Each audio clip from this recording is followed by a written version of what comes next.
event. Presenting for us today from Microsoft, we have Minu Lau and Shalab Jain. Minu, over to you. Thanks, Rob. Good morning, good afternoon, and good evening, wherever you guys are joining us from. We are excited to present today's Tech Talk on topic, Setup Guide to Enable B2B Digital Selling Experience. As you know, this Tech Talk is a part of the 3 Tech Talk. We had our first Tech Talk on December 5th for B2B Digital Selling Overview, and recording is available in our community site. But today, Tech Talk is focused on B2B Digital Setup Guide for B2B Digital Selling Experience. In the third Tech Talk, we'll focus on implementation consideration for our B2B portal. We would love to see you guys in our third and the last Tech Talk. Let's just get to our first Tech Talk agenda. We'll start with a quick overview of our B2B portal, like what it offers, and then we'll spend some time how it all comes together with the help of architecture. And then we'll dig into the setup and configuration of CSU, e-commerce site, back office, which is F&O, and how we can set up a channel and merchandise for your website. We'll show you a buyer data model and its capabilities, and we'll wrap up the session with additional resources and guidance that you can take with you. As mentioned by Rob, we'll put some time at the end for Q&A, but put your questions in the chat. We'll try to answer as much as we can. So without further ado, let's dive in. Let's do a quick overview. As you know, we want to provide you a high-level capabilities which B2B digital commerce provide.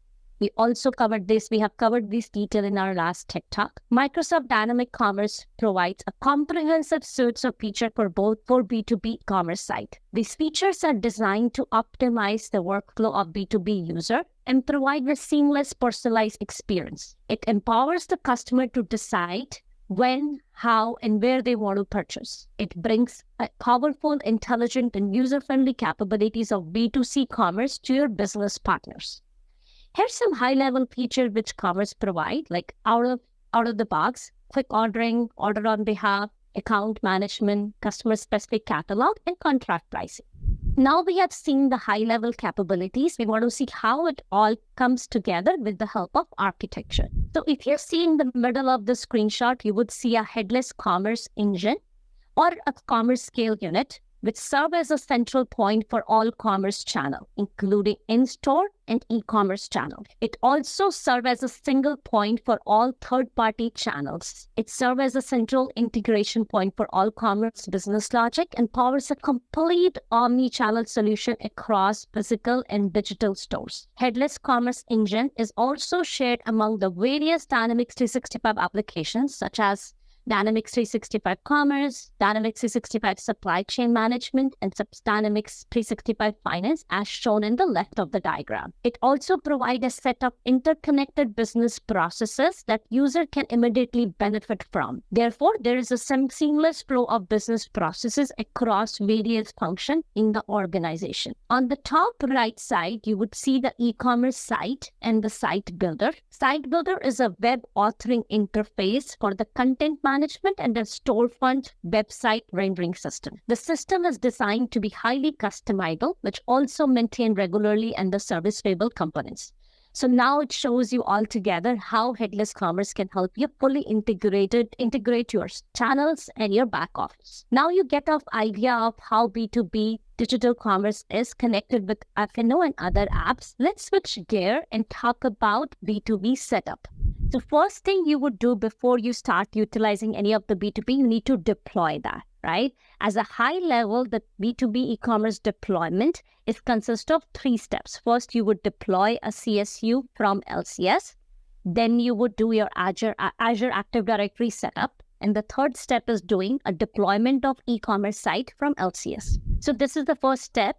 Like you do deploys any other apps from F&O, the same way you'll go to the LCS to deploy your commerce scale unit. So as you know that CSU is the backbone for all commerce channels. So before you deploy any e-commerce channel, you need to deploy the CSU. That's why we are deploying the CSU before deploying the e-commerce. And as any other deployment for F&O or any other, you need to have a project owner permission in LCS before you can initialize a CSU. And you have to make sure you have a retail license configuration keys enabled in your environment. Then only you would see this commerce manage on the right side of the screenshot. Once you do that, you can actually have, you can add the CSU from there. And when you add it, you can select the region you want to deploy your CSU to. CSU is available in different regions. We have selected Australia East. So depending upon your business, you can select which region you want to put your CSU in, which is for the better connectivity and the coverage for your business. And then you will select a version. We would suggest you to take a latest version, but again, it all depends upon where you have done the testing. According to that, you can decide which version you want to deploy the CSU. Just as a note, you can self-deploy up to 2 CSU per environment. If you need to deploy more than 2 CSU, you can always create a support ticket and do it. So these steps, we have finished doing deployment of CSU. Let's look at the Azure Directory setup. So with Azure Directory, this is a one-time, again, we want to reinstate, this is a one-time setup in which you need to do to deploy your e-commerce. It may seem a little bit overwhelming, but we do have a step-by-step guidance on our Microsoft Docs, which you can follow. The first step you will do is to create your Azure security group.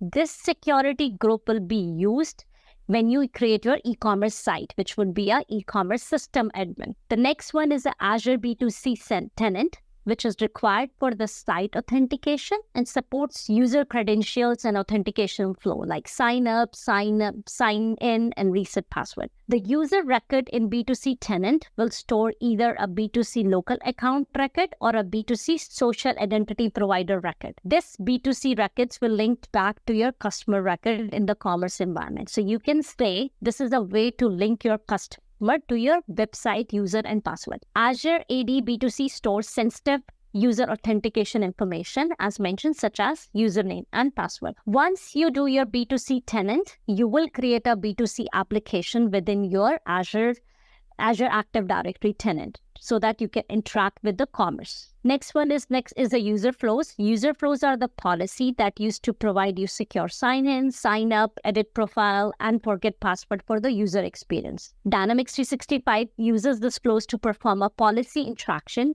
to interact with your Azure B2C tenant. So out of the box, Azure provides a default user flow, so you can use that or create your HTML page to control the look and feel of the user flow experience. This is the high-level setup that needs to happen in Azure Active Directory, and these all are step-by-step processes mentioned on our Microsoft Docs, so you can follow that and do that setup. Again, this is only a one-time setup. And the next we'll look at it. We have done the CSU, we have done the Azure Active Directory. Now we are deploying the e-commerce from LCS. So same way you would click on Commerce and Manage and click on Setup. Once you do that, you have to provide all the domain which will be used for your e-commerce website. You can put more than one domains with the help of colon. And once you do that, you're going to put the security group which we created in Azure Directory in here. And that's how you will start initializing your e-commerce channel. So for now, what we have done, we have deployed the CSU, we have done the Azure Active Directory, we have done the e-commerce deployment. So after it's finished initialization, e-commerce site will be available on your LCS. Now let's look at some of the basic commerce setup that needs to be done at the commerce headquarters. Similar to other modules in F&O, we have a parameter setup for commerce. There are two ways. One is the commerce share parameters, which is shared across the legal entity. The other one is the commerce parameter, which is specific to a legal entity. This screenshot talks about adding identity provider in the commerce share parameter. What it does, it helps with the sign-in for the external users without further configuration, and it's syncing back to your CSU. Other thing to notice, this Azure B2C tenant that it stores customer and user password information. So that is how it does the linking of Azure B2C tenant to your F&O environment. So let's look at other commerce setup that is required in F&O. We do have a concept of channel database and channel profile in commerce. Every time you deploy a CSU, a channel database is created which stores the channel database data master and the transactional data. And channel profile gets created itself when you deploy the CSU, which holds all the channel related information. If you see in the diagram, we have shown the F&O DB and the CSU DB, right? As CSU DB stores all the master data and transactional data.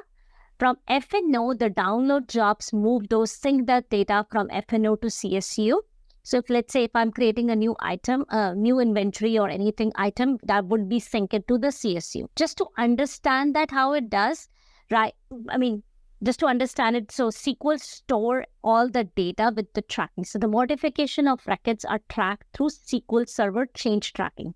So we're only sending the change record instead of sending every single data every single time. Those are called the download jobs. Similar to that, the transactional data get pushed from CSU DB to FNO DB with the help of upload job or a P job, as we say in the commerce terms. You can schedule a P job at the regular interval. As a note, we do not suggest to schedule more than one P job at the same time. If we do a multiple P job are created, then it might cause a table logging or a delay in performance. Although you can schedule a job to be occur multiple times, you can schedule it for very frequently instead of doing a multiple jobs for the P job. So after transactions are pulled in FNO DB, there is a job called synchronize order, which creates an order in your FNO from those transactions. So that is the whole concept of CSU and FNO, and these are all the setup that requires in your back office to have your e-commerce up and running. Now we have ascended, we have looked at the base commerce setup. Let's dig into a channel and the site setup. So in this channel setup, we'll walk you through the channel, the concept of channel. In commerce, channel provide the basic setup for that channel. The functionality profile is utilized between, if you want to share some parameters within channel, then we'll use a functionality profile. That's where we put all the common channel settings within a functionality profile. And after that, you associate your channel to organizational hierarchy. And once you do that, after you did the FNO setup of the channel, you would move to a site builder to associate that channel to an e-commerce site. Dynamics 365 Commerce support multiple retail channels. These retail channels include call center, online store, and the retail store, also known as the brick and mortar store. Call center channel represent call center order and the customer management. Online stores give customer the option of purchasing products from the retailer's online store in addition to a retail store. It supports both business to consumer and business to business e-commerce platform. Brick and mortar store retail channel represents standard brick and mortar store. Each store can have its own point of sale registers, income and expense account, and staff and workers. So let's look at the online channel because we're talking about B2B. So we use online store channel to establish the product, pricing, languages, payment methods, delivery modes, fulfillment center, and other aspects of the online experience that should be available to your customers. So to create an online store in commerce website, you must first create an online store in F&O or a back office. For a channel, you would select a customer type depending upon an online channel type. Like it could be either B2C or a B2B. We are using B2B as we will be using Adventure Works. And we are using B2B because we are concentrating on B2B today. And we'll use the Adventure Works throughout your journey. That way you kind of connect the dots together. After that, you decide the warehouse. Which warehouse will be utilized to fulfill that channel. One warehouse could be linked to a multiple channel, and you can also utilize your existing warehouse, create an SCM for B2C. As shown in the screenshot, multiple channels could be linked to a one warehouse, or a one channel could be linked to a warehouse. But let's say it doesn't restrict you to that you have to fulfill from that warehouse. Technically, you can utilize DOM to see which warehouse could that order be fulfilled from. And then you would select your currency. We have selected USD. Then next is a default customer. Default customer is utilized to copy the data for any new customer which are created on the website. We did talk about the channel profile and channel database. You need to choose that, and that would be used to sync channel data from FNO to CSU. Or vice versa. The next option is price included sale tax. If you want to show up prices with taxes, then you would choose that option. Otherwise, you would set it to no. There are payment accounts. You can set up a payment account if you want to set up a third-party payment provider. The language, you can have a multiple language for your websites. Same with the country and region. You can add your website. You can have a different country and region defined for that channel. The next option is the financial dimension. You can set up a financial dimension if you want to post to a certain dimension depending upon those retail channel. Like for B2B, I want to post it to certain main account or other dimension. I could do setup right here. There are other multiple setup as shown on the screenshot of mode of delivery, payment accounts, fulfillment group, and channel database. We will dig into that. First, let's look at the email notification profile. Email notification profile is utilized to send notification for various events during the orders. Like when a new order is created or a new payment or a payment failed, you want to notify the customer so that they can get a notification. For that, you would create a notification profile and set it to active. That way, all those notifications could be sent. You can also set up a different payment method which you want to support on your B2B channel along with the ledger posting account. Like in this screenshot, we have set up 3 of them: cards, customer, and a gift card. I want my card payment method to be posted to a different channel. That could be done through here. Other one we want to discuss is a mode of delivery. You can set up a different mode of delivery for your B2B site, right? You can set up a 2-day delivery only for a specific addresses, or you want to exclude it for specific addresses. You can do all these things from here. You can even set up, say that these particular category will be only allowed for the 2-day shipping. The rest are not. Although this concept is for B2C, but you can utilize the same thing for B2B also. Now, we're going to talk about how you can configure channel. As mentioned, that every channel link needs to be linked to your CSU so that synchronization happens, right? So you can add more than one retail channel to a same channel database. So like here, we have added our channel to this particular CSU. The next one is the functionality profile. As functionality profile, you mentioned functionality profile only for that if you have multiple channels, you want to put the same settings for all the channels, then you would use a functionality profile. There are different settings specified here, like aggregate products. If you want to show the aggregation of product on your site, let's say if I add an item and I go back and add the same item again, if you want it to be aggregated within your cart, then you can use that. And there are different settings like that you can choose at the functionality profile. The next concept is the organizational hierarchy. So after you've done your site, as mentioned in the first one, you have done a functionality profile. Now you would add your channel to the organizational hierarchy. What is organizational hierarchy? Organizational hierarchy represents the relationship between the organization that make up a business. Therefore, the most important consideration when you model organization is the structure of your business. We recommend that you define organization structure from the feedback from your executive and the senior manager from the functional area. So before you create a channel, you want to ensure you have set up your organizational hierarchy. You can use the organization hierarchy to view and report on your business from various perspectives. For example, you can set up one hierarchy for tax. You can set up another hierarchy for some reporting and whatnot. So these are all flexible. In our case, we have added our Azure AdventureWorks into the Contoso retail because that's how we are defining the hierarchy for our retail business. Okay, now we have seen the headquarters setup. Now we are moving to a site builder setup. So after you enable the e-commerce from LCS, it is initialized. You can go to the e-commerce site and site builder from LCS as shown on the screenshot. So as you open the site builder, you would see that it will open a tenant setting. What tenant setting is applies to all the site on that tenants. And you can set up a security at the tenant level or also at the site level. So if you want to provide the access to the whole tenant, you can do from here. If you want to provide security only to a certain site, you can do at the site level. On Site Builder, we support all these roles: system administrator, web producer, reader, and moderator.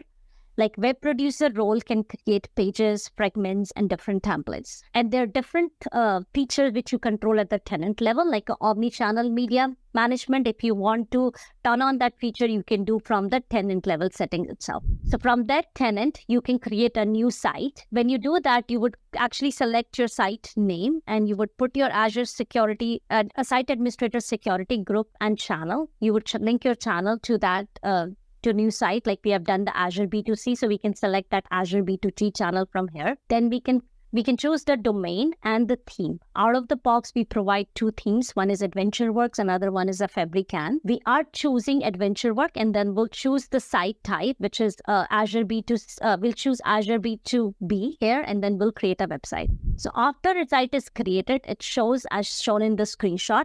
We have created an AdventureWorks business site. On the left, you would see pages and different modules. And below, you would see a site settings, tab, channel to modify.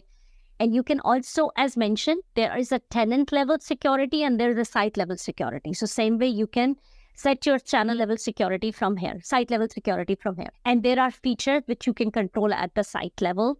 You can also create your own CSS and link to this website by using a CSS override. So last one is the extension on the left. Extension is for all the configuration for website. And the next step is to see how you can modify the channel. So you can modify from this channel. If you click on channels, you can modify the channel from here. You can change the online channel from here. You can also create a local copy. So let's say I want to create the one for Canada. I can create that local copy from here and choose which locale I want to do it for. And all the content of the site will be copied from the source to destination. These are the different configurations which are available at the site level. The first one is the theme. You can change the theme from adventure work, or you can create your custom theme. So all these can be changed from right here. You can move your site to the maintenance mode if needed for some maintenance. The location-based store detection lets you provide the relevant site content to customer based on their location. So when location-based store detection is turned on, the commerce rendering service uses a country region information from IP address of the customer web browser to direct the customer to the best geographical site configuration that is available. So there are different configuration you can control from the site level, from the site builder. Here are some more configuration you could do from the site builder. Like if you want to enable a customer payment account payment, you could do for the B2B customer, or disable it. That could be done from right here. You can also configure an order quantity limit. So as mentioned, there's a lot of configuration you could do from the site builder, and save and publish that should be available on your e-commerce website. Let's look at the page design. Like how do you do a designing of the page within the site builder? Because site builder is a designing tool. Commerce Site Builder follow the concept of what you see is what you get. So you can design a website with simple drag and drop. As mentioned, out of the box, we provide two themes. One is Fabricant, another was AdventureWorks. And if we release any new features, we provide fragment so that you can easily add those fragment within your pages and use the new functionality. By default, your Dynamics 365 site includes a module library that let you achieve most basic e-commerce scenario. You should be able to construct an end-to-end commerce website by using these modules. What is module? Modules are the logical building block that make up your page structure, and they could have a various purposes and scope. Like in screenshot, we are showing a home page. There are different containers. So containers are also a module. It could have a text block, it could have a content block, and we have added a header slot and the footer slot. And you would notice that we have a header that could be created as a fragment and could be utilized in all the pages. That way you have a consistency of the header and footer for your pages. And if you see on the right, in the content block, we have a text. So we can modify that text. We can make the color and everything. So this is kind of very intuitive, and you can change the text easily. You can easily drag and drop the modules within each other. Like if you want to move the module from the generic to generic container, that could be easily done with a simple drag and drop. So that's how you can quickly have your site up and running with the design, because we provide a lot of fragments and module out of the box to you guys. This is one of the example of the unit of measures setup that could be easily achieved through a configuration. So first thing you would do, you would set up a unit of measure in F&O on product, and then you just change the setting in the site builder, which show that you want to display the product browsing and the buying experience of unit of measure. And as soon as you do save and publish, you would be able to see that unit of measure in the website. Now I'm going to hand over to Shalabh to talk about merchandising. All right. So far we have seen how to deploy your e-commerce components. We learned about the basic commerce setup. We defined the channel, did some settings on the channel to meet your needs. And then we also defined the look and feel for the website. So the next part of the setup would be to talk about, to configure your products, to configure the images of the products so that your site is ready for consumption. So let's take a look on how we do the merchandising. So commerce leverages the products which are defined in finance and operations. We use the same product IDs, everything remains the same. So there is no transformation or anything on the products that are defined. But we use those products and provide some additional capability to meet the needs of an e-commerce website. So we will take a look at a high level what those capabilities are, and then we will go a bit deeper into each one of them. So the first one is commerce product hierarchy. which enables you to group the products into categories so that it becomes easier for your employees to find the products to do their task. Just to reiterate that this hierarchy is only for your internal users and it is not displayed to your customers. And this is an optional step. But as mentioned before, that it can improve the product searchability, because if you categorize your items, instead of always searching and trying to remember the name, you could go to the category and find the product and take action on the product, like making any changes to the product, adding inventory, and so on and so forth. Next step is assortments. So assortments enable you to define which product should be visible in which channel. For example, we can define which product should be searchable or visible in AdventureWorks B2B channel that we have been talking so far. And this list of products are a subset of the full list of products that you would have created in finance and operations. Because sometimes you don't want to show all the products to the customers. You only want to show certain products on the e-commerce site. So you could use assortments for that subset of the products that should be available. The next concept is channel navigation categories. So this enables your online channel manager to create categories for a channel. Now, these categories are shown as a navigation hierarchy on the website and is visible to your customers. Again, the commerce product hierarchy was for your internal employees, for your internal ordering of your products. This one is an external facing hierarchy, which is defined for a channel. And the products seen here, products added here would be seen by your customers. The next one is catalogs. Now, catalogs is again an optional step, but what this provides is a subset of channel assortment and enables you to define that customer specific item list so that the customers can view only the items that are assigned to them. So it is further subdivision of the items that your buyers can see on the website.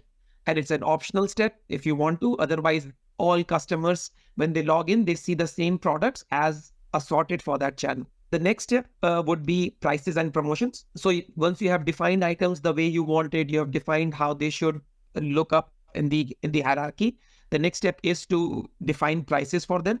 And there is a lot to talk about it, which we will dig deeper into in a few minutes. And the last one is images and other media. So for your products, you want to associate images. You might want to associate some product manuals for your buyers to download or videos. So we provide a way for you to easily do that. And we will see that in detail as well. Okay, now jumping into some bit more details on each one of this. So commerce product hierarchy, as we said, is for your internal employees. And it's a cross-legal entity concept. So that is, you associate product IDs to the individual categories, which is a cross-legal entity thing itself, and not the item IDs, because item IDs is a legal entity thing. So for each category that you define, you are adding items to it. And then once you start browsing, you can find products by category. Okay, so moving on. For assortments, as we said, it helps define the list of products that can be sold in a channel. Assortments have a many-to-many relationship with channels. So an assortment can belong to multiple channels, and a channel can have multiple assortments as well. As you can see in this image, this assortment is mapped to multiple channels. Additionally, like commerce product hierarchy, assortment is also a cross-legal entity concept. But once you assort some products to a channel, we only show those products which are released in that legal entity. So you are working in the cross-legal entity in a cross-legal entity form. You are trying to define what products go in which channel. So you need to make sure that the items that are added, they are also released for that legal entity so that they can show up on the website. This assortment also makes it easy for you to add products in bulk, because you can not only add items, individual items, but you could add the entire categories to the assortment. So you could say, for this channel, I want to add all the sports equipments as a category to the assortment. But it is also possible that you want to add all the items, but skip a few items, let's say, which are not doing good, or let's say you don't want that those items are not great to be sold online and you want them to be sold in some other channel. So you could add the entire category and use the exclude option to exclude certain items or variants from your assortment. So with assortment, now you are ready what items are available in your channel. The next step would be the channel navigation category. As we said, you are defining the category for navigation purposes on that channel. You would add the items to the desired categories to make sure whatever works for your business, whatever makes the browsing easier for your buyers, you would do that. And so, for example, let's say if you have two different B2B websites and they are selling two different type of items, let's say one is office supplies, one is professional cleaning supplies. So you could have different navigation categories in those two websites, and it makes it easier for your business buyers to find out the items that they're looking for. And of course, they can use the standard search experience as well, but this helps them through the category navigation experience. And we support one channel navigation hierarchy per channel. So you cannot have more than one, but you can have any number of nodes as you want. And the form that is used to link a channel navigation category to a channel, that form is called channel categories and product attributes. So just providing that information here, sometimes it's not clear because on this form that you're seeing, there is no way to associate channels to it. So the form where you associate a category hierarchy to a channel is this one, which is channel categories and product attributes. Okay, so with that, now your channel is also ready with the products and the navigation experience. The catalog management, as we said, it's optional only if you want to provide the subset of products to the business buyer. You can create this catalog per business buying organization.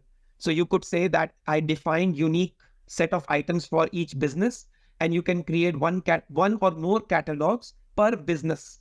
And when the business buyers log in on the website, they could choose from the catalog that they want to buy from. So catalogs are two types. One is the standard B2C and one is for B2B type catalogs. The B2B type catalogs are the one which will be associated to the business buyers and the business buying organization. You can also set up prices for these catalogs. And again, that's an optional step. If you only want to say, I'm restricting the items that you can buy, but I'm going to use my standard pricing mechanisms to control price, you could do that. But if you want to define prices for this catalog as well, you could do that as well. So that any user that is buying from this catalog, they all get the same price. And finally, before any changes are published to your business or consumer facing channels, you can use a workflow to make sure that there is an approval workflow for the changes before they show up on the external facing website. So with this setup in place, sometimes it happens that you see some issues coming up in your setup. So we provide a tool that can help validate your configuration.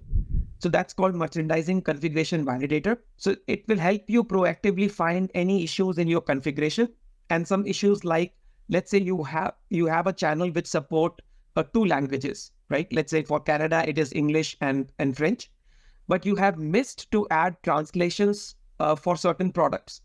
So if you run this validator, it will be able to figure out that these are the list of products that are missing translations. So you avoid unpleasant experiences for your consumers. So it provides you a pretty comprehensive list of rules that it checks, and just making sure that any problem that occurs can be caught before rather than later on in the process. Once this is validated, you have validated your setup. Let's move to pricing and promotions. So a commerce pricing engine leverages the existing trade agreements and sales agreement that you have created for your customers today. So if you already have created those, the commerce pricing engine will honor that.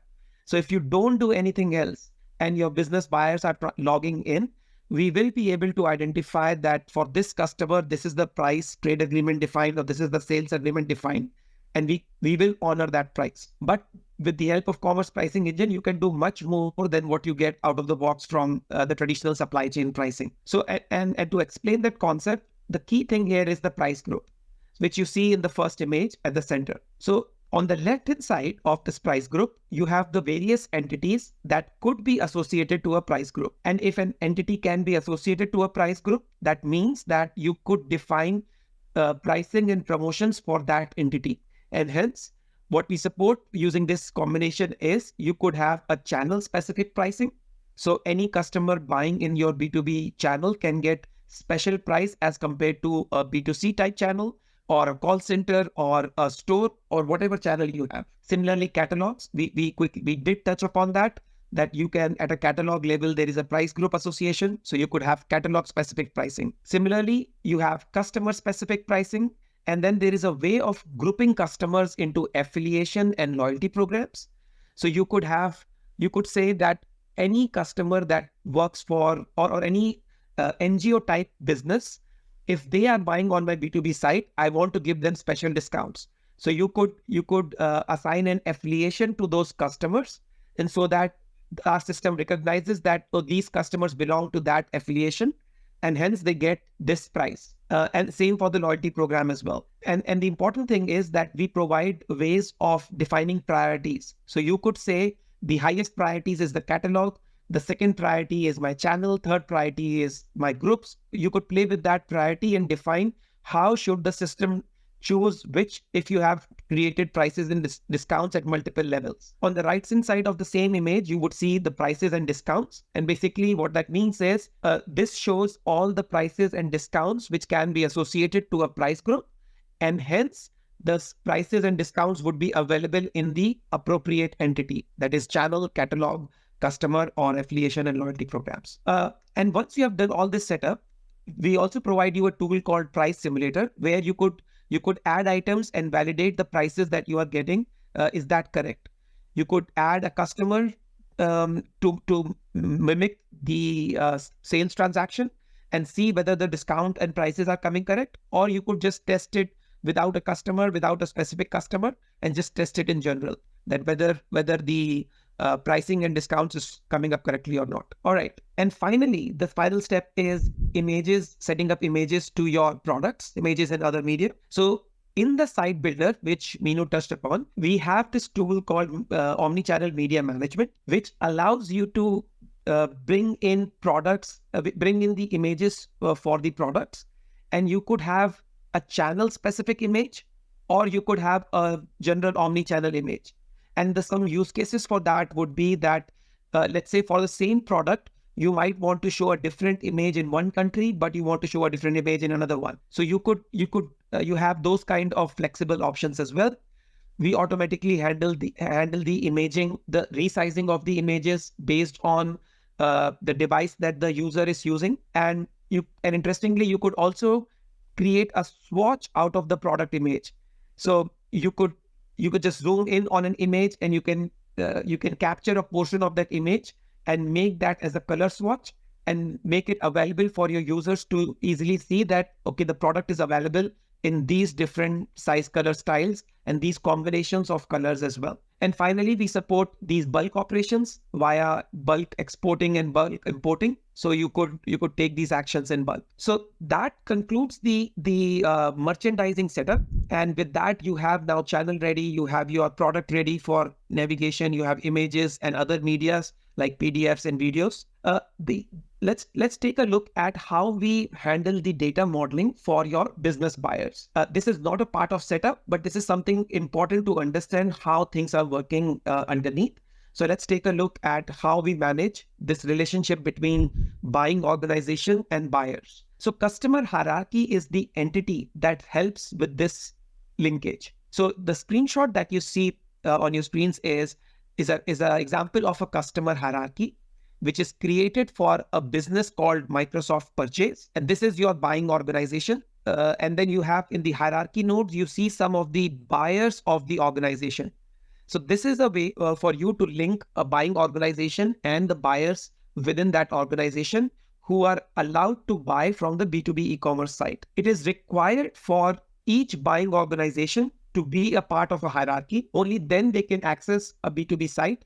Else they are not considered a business buyer and they will not be able to access the B2B site. Now, as you can see, in the catalog section here, you could assign 0 or more catalogs to a buying organization.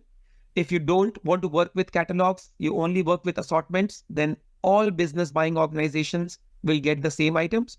But if you specify catalogs, now these are the only catalogs that I can choose from while as a buyer, when I'm browsing through the website.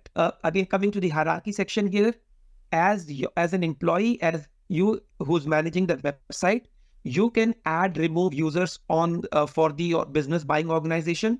You can change their roles from admin to user, and the business buyer admin can do it themselves as well or via the e-commerce website, which we showcased in the previous tech talk. So coming to the sales group section here, like this represents the group who is authorized to order on behalf of this business organization. So that is, you could say you have a sales account, you have an account manager who have access to this organization, and they can log in on behalf of any of these buyers like Mona or the DRX Demo 3 account or any of these buyers, and they can place orders on behalf of them. Or you could give this permission to all customer service representatives as well, so that they can handle any issues during the calls as well. So it's configurable who have access to log in on behalf of and place orders.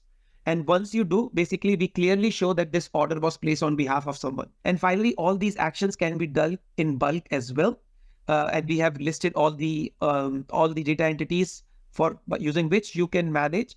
If you want to import your existing business organizations who might be using your existing B2B site, so you could use these data entities for these bulk operations. And finally, on this same screenshot, you see the channels. Basically, if you have multiple websites and you want to control that this buying organization can only buy from one channel and not from other, or one site but not from the other site, you could control that access via this customer hierarchy model. Moving to some upcoming changes, which are an important one to clarify. Based on the feedback from our supply chain customers, the feedback was around that they want to use the customer and contact model for defining the buying organization and the buying employee relationship. So the current, on the left, as you see, the current data model is the buying organizations are created as a customer record of type organization. The buyers are created as a customer record of type person, and they are linked with the help of customer hierarchy. But in future, we are working on this and in planning to release sometime by 2024 wave 1. You would have that the buying organization would remain as a customer record of organization type, but the buyers would be the contacts of that organization. Now, from functionality footprint perspective, nothing changes. I think with the new data model, it makes it very easy for you to onboard on the B2B website.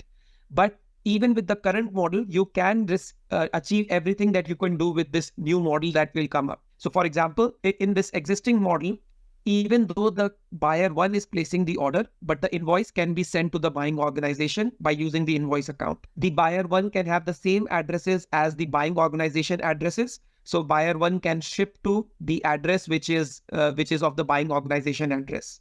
You can have the same prices for all the buyers by using the same price group on all the buyers as the buying organization. But on the right hand side, all this comes for free, like all this comes automatically. Because if you add a new, let's say, address to the buying organization, it is available for all the buyers because they are a contact of that organization. So you don't have to do that manual adding of address.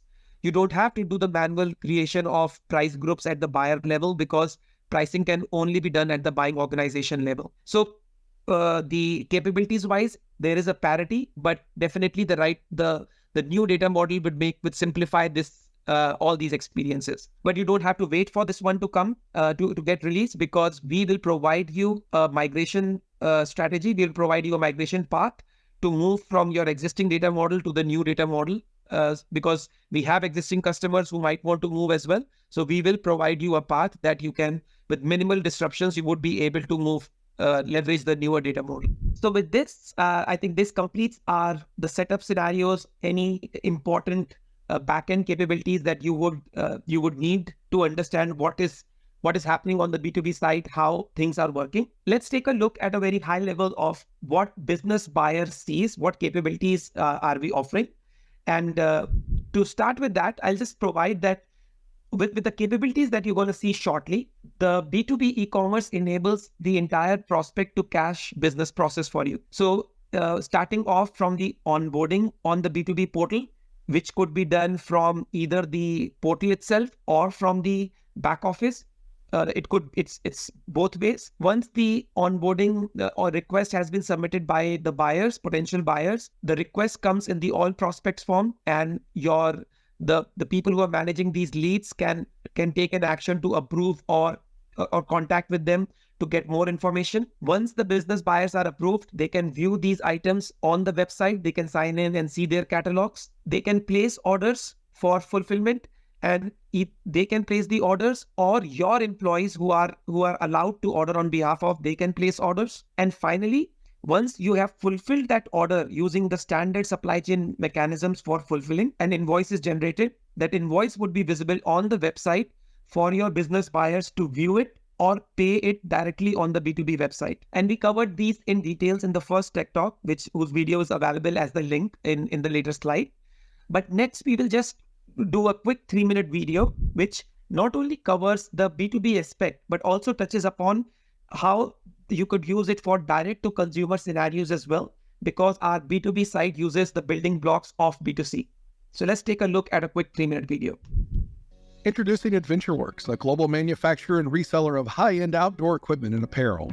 Let's see how Dynamics 365 Commerce can empower customers to cross the digital divide and have compelling shopping experiences across retail channels. Meet Aaron, an online content creator for the AdventureWorks website built on commerce. In preparation for the holiday sales season, Aaron has been asked to enrich a new set of products. First up is the Neptos backpack. Using Copilot in Commerce, Aaron leverages the product data to instantly create engaging marketing content. Aaron is always in control with Copilot and makes a few minor adjustments before publishing to the web.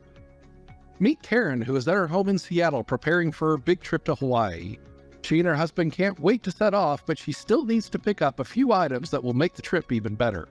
While shopping on the AdventureWorks website, Karen finds a new swimsuit and a pair of sunglasses that are just what she is looking for. With lots of day trips planned for the beaches and volcanoes of Hawaii, Karen will need a new backpack to carry her gear. Using the search filter populated by product attributes, she can quickly find the right bag in the right color.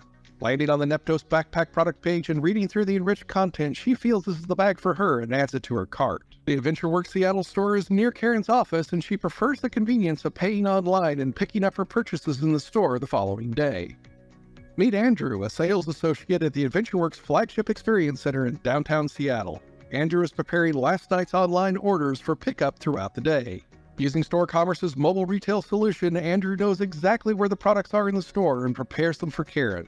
Andrew takes a moment to review Karen's clienteling profile, which is available in the Store Commerce app.